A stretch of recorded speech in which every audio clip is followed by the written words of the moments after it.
অবাক করার বিষয় রাতারাতিতেই ঘটে গেল। মাত্র 11 থেকে 12 বছর পা দেওয়া জনজাতি অংশের ছোট্ট ছেলের দূরদর্শিতা দেখে গোটা এলাকার জনগণ অবাক। এত ছোট বয়সে এত দূরদর্শিতা কোথা থেকে এলো? কাউকে জানায়নি, রাতারাতিতেই বানিয়ে নিল দুর্গা মায়ের পুরো মূর্তি। হঠাৎ এলাকার জনগণ দেখে ভিড় জমাতে থাকে। খবর পাওয়া দূর দূরান্ত থেকেও জনগণ হাজির হয় তার বাড়িতে। সর্বদাই খুব কম কথা বলে বাবা ভোলা দেববর্মা, তার ছোট ছেলে রোহিত দেববর্মা। বাড়ি ধনছড়ি সেনকুমার পাড়া হাজারি চৌমুনি এলাকায়।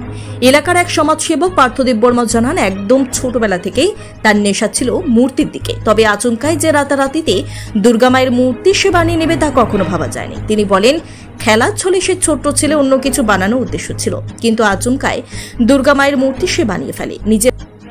নিজের হাতে ছোট্ট একটি টিনের ছাউনি বানিয়ে নিয়ে সেখানে দুর্গা মায়ের মূর্তি বসায়। এমনকি দুর্গা মায়ের পেছনে তার একটি খাতার টুকো দিয়ে আবদ্ধ করে নেয়। এলাকার সকলেই বলছে সে দুর্গা মায়ের বানানোর উদ্দেশ্য তার ছিল না, অন্য মূর্তি খেলার ছলে বানানোর মধ্য দিয়ে দুর্গা মায়ের মূর্তি বানিয়ে নিয়েছে।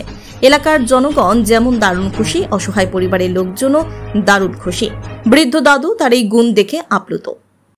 এখানে এই বছর দুর্গাপূজার সময় আমরা এই ছেলেটা, হ্যাঁ নাম রোহিত দেববর্মা এবং বাবা ভোলা দেববর্মা। তো এর আগে থেকে আমরা ছোটবেলা থেকে যে সময় বয়স 6 বছর আসছিল, যে সময় পুতুল খেলা টেলা খেলতো, তখন থেকে বিভিন্ন ধরনের মূর্তি বানাইতো। বানানোর পরে এরপরে এই বছর, গত বছরও মূর্তি বানাইছে, কিন্তু খেলার ছলে এই বছর বাড়ি ঘরেরও জানাইছে না, কেউরও কিছু জানাইছে না। নিজে নিজেই কীভাবে কোহান থেকে সংগ্রহ করছে, মূর্তি বানাইলো, এরপরে ঘট সংগ্রহ করছে, সংগ্রহ করে সেটা এরপরে যে আপনারা দেখতেছেন এই যে এই পূজার মণ্ডপের যে ঘরটা, এই ঘরটা নিজের হাতে বানাইছে। এবার কিভাবে পূজা করতে গেলে একটা ব্রাহ্মণের যে একটা প্রক্রিয়া আছে, এই প্রক্রিয়া সম্বন্ধে কিছু জানে না। যা করছে খেলার চলে নিজে থেকেই করছে, এই মূর্তিও নিজে থেকে করছে। এবার কোথা থেকে এই রং, এই মার কাপড় কোথা থেকে সংগ্রহ করছে কেউ জানাইছে না। নিজে নিজেই যেখানে যেটা পাইছে এটা দিয়ে করছে। আপনারা দেখতে পাচ্ছেন যে পেছনে যে মার পেছনে যে স্কুলের যে খাতা, এই খাতার পৃষ্ঠা দিয়ে সেটা এই মণ্ডপের পেছনে যে একটা চালি বানাই আমরা, যেটা আমরা দুর্গাপূজাতে বলি, এটা নিজে বানাইছে। এরপরে ইতিমধ্যে আমরা দেখছি যে কোনো ছোটোবেলা থেকেই যত অনুষ্ঠান হোক, কীর্তন হোক, সংকীর্তন হোক, আমাদের যে বড় জ্যেষ্ঠরা আছে তাদের সাথে সবসময় ঢোলক বাজায়, করতাল সব কিছুই পারে। বয়স কত? বয়স 12 বছর। বাড়ি কোন জায়গা? বাড়ি নেহালচন্দ্রনগর। এটা কি প্রথম বানানোর পরে মানুষ কি জানছে না? মানুষ হতবাক হয়ে আছে। আমরা গতকালকে সবাই জানি যে বাড়ির নিজে পূজা করতেছে, এরপরে সবাই হতবাক হয়ে আছে। এরপরে কথা শুনে সেটা বিভিন্ন দূর দূরান্ত থেকে লুকাইতেছে, দেখতেছে, এবং আর যেটা করছে নিজেও জানে না কিটা করছে, কিন্তু এটা কিন্তু বিরাট একটা কাজ করছে।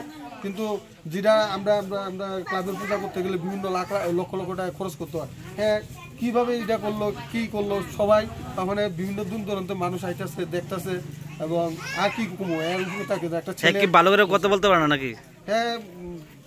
বলতে পারে, বলতে মানে একটু কম বড় ভাষাটা একটু বলেছি, বাংলাটা একটু কম পারে।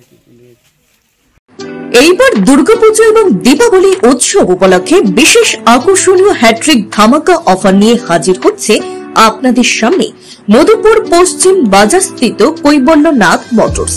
প্রথম অফার, প্রতিটি বাইকের ক্ষেত্রে নগদ ছাড় 10,000 টাকা পর্যন্ত। দ্বিতীয় অফার, ফাইন্যান্স প্রসেসিং ফি 0, সঙ্গে থাকবে 5 বছরের ইন্স্যুরেন্স সম্পূর্ণ বিনামূল্যে।